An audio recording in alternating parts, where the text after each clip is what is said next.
Good evening. So happy to have you tuning in for Good News on Entertainment. I'm Carley Boyette. Tonight, we're going to look at some great movies that are available for you to stream at home. The first is Average Joe. It's based on the true story of one ordinary man's fight for religious freedom that took him all the way to the Supreme Court. The film came out in theaters in October. I had a chance to talk to the real husband and wife behind this story and hear their amazing testimony back in the fall. But now that the movie is available to stream at home through Great American Pure Flix, let's hear from the lead actor, Eric Close. But first, let's take another look at the movie. I want you to pray in the locker room. I believe they violated your rights. You're appealing to the Supreme Court. Will you finish this with me? Because I can't do it without you. Well, Eric, such a pleasure to get some time with you. I'm so excited this movie is going to be available for that many more people and families to watch together. So congratulations on this latest project of yours. Thank you. Yeah, Average Joe was it was such a blessing to work on that movie and to know it had its time in the theaters and now people are getting a chance to stream it, and it it just continues on, and the response has been phenomenal from everybody who sees it. They love it. It's a movie you can watch with your family. Yeah. So I'm excited that it's now out there and going to now on PureFlix. And on that same vein, because when this all happened, I just don't remember hearing much of it. I think it kind of came out, the story broke during COVID. So there was just so much kind of going on that I don't think it got the attention it really deserved. So again, Yeah, just like this movie pretty going much for everything, through right? now. Yeah, right. So tell me about when you first met Joe and his wife and when you first heard about this story, because again, they're such great people. And I know you've had a chance, obviously, to be with them quite a bit and to even know their story, even Yeah. more. So I knew a little bit about the story. As you know, the news cycle's 24/7. Things are always coming and going, and so this story, I had heard about it, and then obviously there's other things that were happening clearly. Um, but once I was on set, I was hoping I was going to get a chance to meet Joe, and he and Denise came to set one day, and we sat and had lunch together, and they were just fantastic people. They were very open about their story. I was able to ask them a number of questions about their journey, and learned a lot about them. It's tricky when you're playing a person that's a real life character and going along with the director's vision too. So there's obviously going to be differences, but at the heart of the story, what was most important for me was to bring authenticity and truth to Joe and Denise's story, and they're just really down to earth people, and they've been through a lot, and their faith and their love for each other got them through a pretty big battle, and there was victory in the end, and God got the glory. She sure did. What's interesting is because it's Average Joe, so the coach, obviously, and it's his battle, but it's really the couple's story. And I'm so glad I got a chance to talk with Denise too. Really, their marriage and what their story is, it really is one of together. It wasn't just his fight alone. They really had to go through that together. So I think it's interesting that until you see the movie, I don't think you completely figure that out. You just assume it's something that he's facing, alone.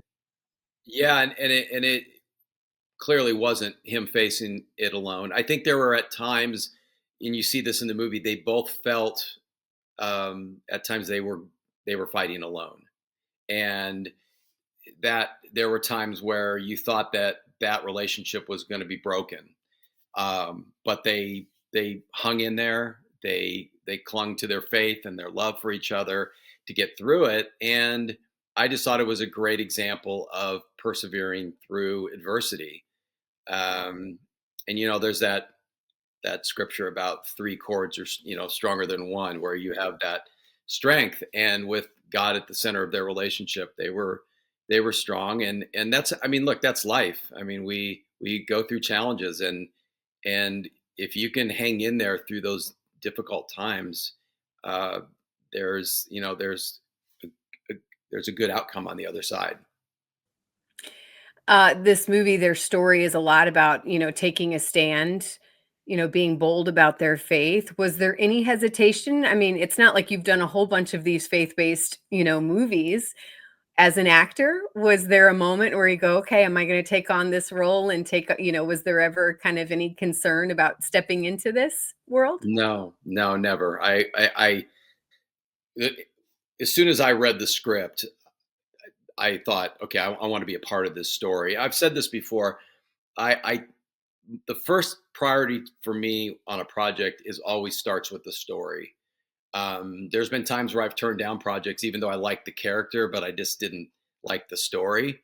And I at the end of the day, I want to be able to sit in the audience as an audience member and enjoy the overall story, not just sit there and watch my performance. It's not about that. My role is part of an overall story, and to bring that it's a piece of the puzzle.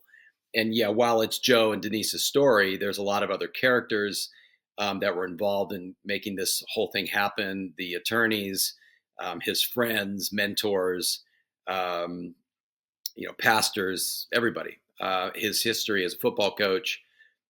That's the other thing I like about the movies. It dives into his childhood and the challenges that Joe and Denise both faced as kids, and how they came together, and all the things that they experienced early in their life, and the adversity they faced then strengthened them for this fight that they had coming up in their adult life. Speaking of storytelling, it truly is a unique way of telling a story. I couldn't even really I can't think of anything that's all that similar, of these flashbacks and how he kinda looks at the camera, and it's this document. And I love documentaries, so I'm all about that too. It just was a fun, different way to tell their story. Yeah, it was. And I applaud Harold Kronk, the director, for you know going that route, be taking a creative. Yeah, yeah, and taking some risks. I love that he took some risks with. And what was fun about reading some of the responses to the movie, the comments. Uh, it, Different aspects of the film resonated with different people. Some people loved, the flashbacks. Some people loved the turning and looking at the camera and talking, breaking the fourth wall. And then other people would say, "Oh, that's not for me, but I really like this." So I thought it was incredibly creative on Harold's part. The other thing I was grateful that he did is he brought a lot of humor into a pretty serious subject. And it So worked though. yeah, it It did was work. Yeah. that's risky Gave it too. levity, and you need that. I think we need that. We need the laugh in life. We need to have that joy within the storm. And he did a great job at that. And really, again, like I said, sharing their life story really impacted the whole overall story. So these faith-based films and movies and TV series, I'm just so excited to do what I do because there's just now a wealth of them, and it just seems like a new era that we're jumping into. Do you see going into more of these type of projects or films? I mean, what's kind of your thought on this space and this kind of time period that we find ourselves in? Well, I overall for me, I like being a part of good stories. That's for what as an actor, it there's a it's adventurous. It's taking on different roles, different stories. But I do love that there is now um, people are taking serious, and it's been for a while now. We've been seeing this where people realize that there is a massive audience for faith-based films, stories that families can watch together, where there's lessons involved that families can talk about with their kids, and real life issues that people identify with. Um, and great stories you can tell with everything being overly gratuitous, which I'm grateful for, and and also that it shares the message of Christ. I mean, that you can look and see that there is still hope in life, and no matter how difficult your situation is. What I like about these films is they give you hope. They to realize that it's not over. It's not the end of your story, and not to give up, and that there is a God that loves you and wants to be in a relationship with you. And and that he reaches you through, through people, through stories. And, we're seeing that right now with the fires in LA and the other around the country, where people are coming together in community and helping each other. And, what you hear this term, being the hands and feet of Jesus, right? True though. Yeah. Yeah. So I'm glad, I'm really happy that there is more and more avenues like Pure Flix and Great Yeah. American Family that are putting out content like this. And really good stories, and the quality obviously has gotten better because they have better budgets. They're able to get, some really quality talent in the films. I'm talking as a whole, with Mhm. the directors, Well, I'm the looking at writers. you. I'm just Well, saying I I mean, appreciate you yeah, but jumping I on mean board. It's everybody. okay. I'll say it. Yeah, I'll say the it. crew, the crews, everybody. So you're getting, Yeah. you're getting a really solid group of people together to tell great stories. Yeah. Uh, we can end on this. I'm glad you brought it up. I just was interested in getting your thought and perspective. You brought up the fires in California, and our hearts certainly go out with every. I mean, it just is going to have ripple effects. Yeah, For months, really years to come. We were talking before we got started. I love that you said you did. This is an opportunity for the church to show up, for people to see the hands and feet of Jesus there. What do you think this will do to the entertainment and kind of the film business? You've been at this for a while. I mean, there's just that area is such a hub for you and your colleagues and stuff. I mean, I know it's kind of hard to look way in the future, but it's got to have, unfortunately, an impact that I think everybody, even if you're just a casual moviegoer or like to watch, shows on streaming, yeah. um, I mean, it's going to affect a lot of people. Well, one thing I can tell you, I've been in the entertainment business now for over 30 years, and we've been through strikes, we've been through earthquakes, we've been through fires before, pandemics, a lot of roadblocks, setbacks, and I can tell you that people are incredibly resilient.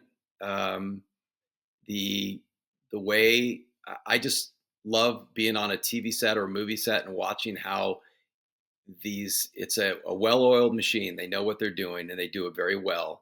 And everybody's there to work hard and look out for each other, to for this common goal, to tell this story, to bring this product from the idea to the screen. And I've also just seen how resilient people are. And Hollywood, it bounces back. It finds a way. I mean, even before I was born, there was wars that disrupted Hollywood, and I mean, Jimmy Stewart was off fighting bomber missions until he came back to do It's a Wonderful Life. So and a lot of other actors too. So I do think that it is going to affect our industry. It's going to impact it in a big way, because I know, um, you know, the attention is shifted now to rebuilding, um, the infrastructure there not only in the Palisades, but the other areas, Altadena, where these fires have hit. It impacts a lot of people in our business. So production may shift. They may shift. I mean, the world really has become our soundstage. I mean, there's lots of production in other countries, more and more. I was just in Budapest, Hungary, a couple weeks ago. There's stuff shooting there. They're shooting in Istanbul. They're in Ireland. I mean, it's all over the world. It's really cool. A lot of production in the South now in the United States. So I think people will find a way to shift and figure out how to keep going. But then, Right? Like, it goes back to your point of stories, and that's what brings hope, right? Like, yes, it's an yeah, opportunity to maybe escape reality for a little bit and yeah, provide hope for yeah, people, and that's what totally, movies and totally, TVs have absolutely. been doing for Yeah. decades. Yeah, and at the end, there will be good that comes out of this, and it already is, with the communities coming together and people. It's amazing if you look on Facebook just how many people that are they're helping and trying to figure out ways to assist everybody. So Well, Eric, it's been such a pleasure to get some time with you. Again, congratulations on Average Joe, and what a great film this is for families to watch together. And I'm so glad that it's now streaming. I encourage you to jump more into these faith-based, movies and TV series. And I'm just saying, it looked really good on you, Eric. Hey, So I'm open to it. I'm just help, call me up, let me know, send me the script. Let's go. I'm ready to go. again, Average Joe is available to stream at home on Great American Pure Flix. Now to another great film that had a great run in theaters in the fall, but is now available to stream at home as well. The Forge made more than $40 million at the box office when it began its theater run last August. Now it's streaming on Netflix. This was one of my favorite movies of 2024, and most would agree this is also the best from the beloved Kendrick brothers, too. Before my conversation with Stephen Kendrick, let's take another look at The Forge. What's your name? Isaiah. I want to ask you a few questions. What kind of man do you want to be? And what do you want people to think when they see you coming?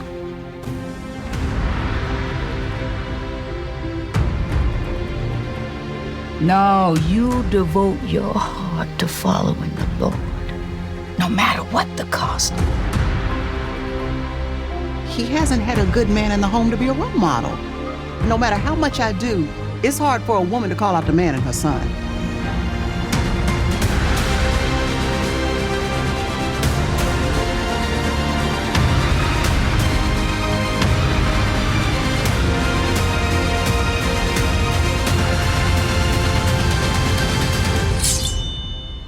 Isaiah, welcome to The Forge. I think so many people, so many families are going to see this with families around them, with young men around them, where there is just a whole generation of people that are struggling with, what do I do next with my life? You have parents that are struggling with, how can I help them, as well move on to that next chapter? It just seems like more than ever, there is a generation that needs help. They need to be inspired. They need to be discipled. That's exactly right. We always go back to Jesus knew what he was doing, and he's the master leader of all time. And he started off his ministry by selecting a few and pouring into them deeply, relationally, loving them and modeling the way. He wasn't just teaching truth, but he was modeling truth in front of them. And then he tells them at the end of his ministry, go do what I just did for you. And that's what this generation desperately needs. They're emotionally disconnected because they're watching YouTube and social media, and they're desperately needing relationships. And so the older generation needs to engage. We don't need to wait for the younger generation to come to us. We have to take the initiative and say, come have lunch with me. Come have breakfast with me. Let's hang out. How can I help you, serve you, love you? What are the questions you have that I might be able to help you with? We don't have all the answers, but Jesus does. And for us to be able to say, follow me as I follow Christ, is one of the most loving things we can do. And fulfilling relationships bloom out of those discipleship relationships. So in the movie The Forge, we want to model that for this generation because it's desperately needed. And I think that when people see the movie, they're going to see it in a relevant context on the screen. They're going to be laughing one minute, shedding a tear the next minute, inspired, and they're going to walk out with a new vision for how they can pour into the next generation. So I'm excited about it. And I think even too, maybe families that are going to the mega churches, which there is nothing wrong with that. I love that we have different flavors of big mega churches and the smaller churches, but it drives home the importance of getting connected in a small group. And I don't know if enough of us are doing that, getting connected with other believers, no matter what stage in the game you are on your faith journey. Well, and Jesus, he would speak to the masses, but then he had the 12. And actually, Peter, James, and John, he was even closer to. But that smaller context, he can engage them personally. He knew their families. He was in their homes. And they could ask him questions. If you stood up on a Sunday morning in the middle of church and raised your hand and asked the pastor a question, security would escort you out. And but in our context, that is so good that we have corporate worship. But for us to also supplement that with close, meaningful relationships where we're sharing life together, the joys, the sorrows, those kind of things, that's where it exponentially speeds up the growth, because a lot of questions that this generation has that's causing them, that they're hearing from the culture, a lot of confusing messages and lies. They're struggling with all kinds of identity issues, and they want someone who loves them to speak truth into their life. But that means we have to engage them relationally. So One of the themes, and again, you don't necessarily pick up on this in the trailer, is forgiveness. And I yes, don't want to spoil anything, because there is kind of this interesting kind of plot twist a little bit that's really powerful. But talk about that. And I think when you have people that can model what forgiveness, not all forgiveness is going to look the same, right. but that's part of the mentorship and discipleship that happens in this storyline. Yes. And that is, I think a lot of people are struggling with that. That's Well, just a beautiful point in the story. everybody has somebody they need to forgive. And oftentimes it's those who are closest to you, whether it's a spouse or a parent. In Isaiah's journey in the forge, he has a father wound. His dad has not been there for him. And this generation is known for that father wound, especially. There's a lot of dads that are emotionally disconnected from their kids. And so to watch him process this in his own faith journey. And there's a scene in this movie where he's wrestling with God in prayer, and we show and walk through what it looks like for someone to bring themselves to a place of forgiveness, and how hard it is, how emotional it is, but how powerful it is. And so, again, I don't want to give everything away that's in the film, but Aspen Kennedy, who played that scene, he, in his own life, drew from some experience to help him in that scene. And Alex had, as my brother, the director, he had 2 cameras rolling. They shot it one time, and it is so powerful, the result of what happens on the screen. And we've seen people coming out of the theater saying, I know how to forgive my dad now, or I understand now how I need to forgive this person who's wounded me. And it brings one of the biggest breakthroughs in your life when you can show grace to your enemies by giving them something they don't deserve. You're forgiving them something they don't deserve by releasing them of this emotional debt. And so it's very powerful. Very powerful. And he did a phenomenal job. What advice? I'm one of the biggest Priscilla Shirer fan. I mean, I just feel like she's one of my spiritual moms. I just have done so many of her studies, and it's so fun seeing her back, and then Miss Clara. But I do, for anybody watching, maybe a parent or a mom, maybe a single mom that's watching this film and is struggling maybe with their own prodigal. And I know it's so hard. I just have a feeling they're going to watch the film and go, man, I want someone to do that for my kids, or have a mentor. It can be very frustrating when there's not anyone maybe in their life. It'll inspire people to become, other people's mentors. Yes. But for the mom or dad that's maybe praying for their kids, that want them to have, this happy ending of finally coming to Christ as well, what would you say to them to not give up hope? Don't stop praying. I would say don't stop praying. This message of scripture, Jesus said we ought to pray instead of give up or quit. And you see even Paul and Timothy. It says in the book of First Timothy that he had a praying mom. He had a mom of faith, but his dad was not there. And God sends Paul into his life to mentor him, win him to Christ, and disciple him. This has been going on for millennia, this whole issue of a tender-hearted mother standing in the gap for their kids. I have a praying mom, and she gets up still every morning. I have goosebumps. She prays for us. She prays for her grandkids by name. But having been in ministry for 20 years, so many times I've seen praying moms who just stand in the gap. They're interceding on behalf of their kids. And many times there's this weary patience and endurance, because God is listening and God's timing is always perfect. Consistently, I've seen God is hearing those prayers. He's involved, and he will intervene at the perfect time. Many times he'll bring a kid to a place of humility and desperation so that when he sends the answer, they're ready to receive it.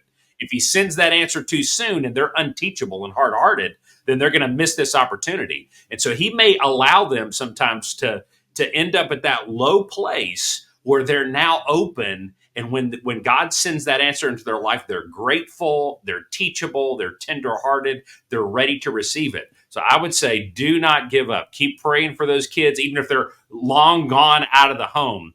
God hears prayers. I know so many amazing stories of God intervening, and then the mom at the altar weeping with joy now, rather than out of desperation. Oh God, I cannot believe what you have done and how far we've come. You are faithful, and you've been hearing me all along. So don't stop praying. Brings tears to my eyes. I love it. Let's talk about some of the resources, because again, what I love about what you guys have really paved the way, I think, for other films to do this, is to turn these films, turn these stories, not into, not only into gospel conversations, but then to actual like study guides on how you can really live this out. So talk about some of the things that churches can get involved in and actually use right away. Well, we're big believers that after the emotion of the film wears off, that you have a transformation by diving into God's word about an issue. So when War Room, we talked about prayer, people were like, I want to have a prayer closet. I want to pray. So we knew that after they walked out of the theater, they would be inspired. But if they didn't dive into God's word, the emotions would fade. And so we had the battle plan for prayer resources. We've done it with just about every film. With this movie, we've got Devoted to Jesus. We've got some other resources churches can use. You can go to theforgemovie.com and click on resources. But we want people, as they walk out and are inspired to pour into the next generation, to be ready to either say, I want someone to disciple me because I need to grow in my own walk with the Lord, or I'm ready to pour into somebody else. How do I do it? And resources like Devoted to Jesus are turnkey. They're ready to go. 52 short chapters. You can immediately begin to meet with someone over lunch or breakfast and say, let's read this together over the next 8 to 10 minutes, and let's discuss what God's word says about how we can grow rapidly in our walk with the Lord. So we're passionate about discipleship personally. We've been discipling our kids. We've been involved in youth ministry, college ministry over the years. And so we're really excited about this generation getting focused back in on discipleship. And The Forge hopefully will inspire. It'll give you examples of what it looks like, and it will jumpstart, we're hoping, these small groups in churches, really not only in the U.S., but it's happening internationally. So we're excited about that. Thank you for both you and Alex, your hard work, your blood, sweat, and tears that goes into these projects, your prayer that goes into these projects as well. And it's going to be exciting to see what God continues to do through this film, really in the years ahead, because I know that this is going to be one of those that leaves a legacy as well. Again, The Forge is now streaming on Netflix, but if you don't have that service, no worries. You can also buy and rent it on other digital platforms as well.